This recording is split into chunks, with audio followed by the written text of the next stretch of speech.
نماز میں استقبال قبلہ شرط ہے، یعنی نماز میں قبلہ یعنی کعبہ کی طرف منہ کرنا یہ نماز کے شرائط میں سے ہے۔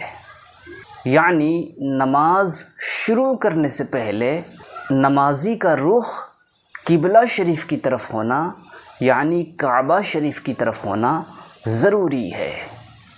یاد رہے کہ نماز صرف اللہ کے لیے پڑھی جائے اور اللہ کے لیے ہی سجدہ ہو، نہ کہ خانہ کعبہ کو۔